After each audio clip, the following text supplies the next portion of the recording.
And instead of a vault, you decided the next step up would be a tank?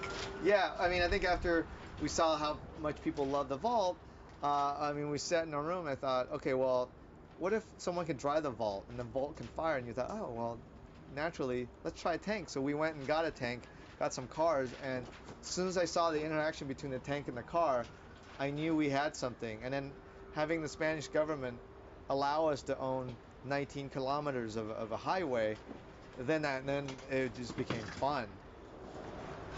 That scene, it hold your breath the entire time. The pacing is exquisite in there. It's just so much fun. The fighting, I mean, one of the highlights in the film is going to be the Letty Riley fight for audiences. It was during production. The crew couldn't stop talking about it. What did you want and need that fight to be, and how did Michelle and Gina do? Well, I think at its core, the girl fight, it's been dubbed, it was crucial in the sense that it was the first step for Letty's arc of trust and self-discovery, and so it was designed that way. And to fulfill that, I needed Michelle to really basically do the whole fight herself. And, of course, then I brought in Gina, who we know can do everything herself. And it took about 2-3 months of them rehearsing and rehearsing and rehearsing, and just redesigning that to make sure that it really fulfilled the where we needed to be for Letty as the character. But at the same time, I think a lot of the crew, you could feel the excitement because I think everybody was kind of feeling that it could challenge and then potentially be the best female fight in cinema, and I think, not to boast or anything like that, I think that's a challenge worth taking, and so everybody from, Gina and Michelle and the crew, like everyone stepped up to make that happen because we knew the significance of that sequence and what it could be for the film, but also for cinema as a whole. Yeah, pretty brutal, along with the other 13 fights. Yes. You didn't go little here. No.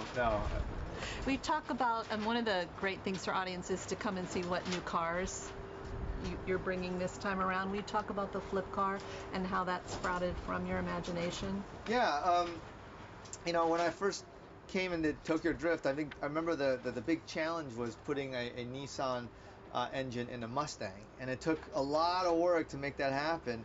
And since then, with Dennis McCarthy, I would just keep throwing in more challenges.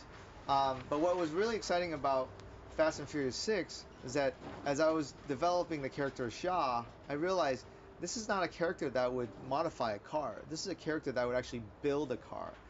And so when I went to Dennis, I said, hey, I need you to design a car, but not only as from ground up, but it's going to need to flip other cars. He took it upon himself, and I remember he came back with this design with an SUV, and it was a huge ramp.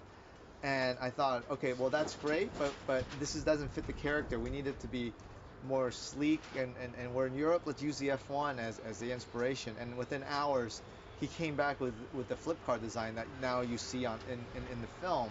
And for me, as soon as I saw it, I knew it was perfect because it was functional, it was efficient, it was everything I wanted for the character of Shaw, and it became the perfect metaphor for him to bring that to life. Ever so cool and loud. Sitting here with Big Ben, can you talk a little bit about shooting in Europe and actually using the cities that you were in? Yeah, after Fast 5, I traveled around the world to find, the next, city to really kind of explore the Fast franchise. And as soon as I landed in London, it just felt like the right place. London is huge, but it's very multi-ethnic, it's very diverse, and it just has a lot of history, and just seeing that, I felt like, wow. Even just walking in Piccadilly Circus, I remember thinking, wouldn't it be cool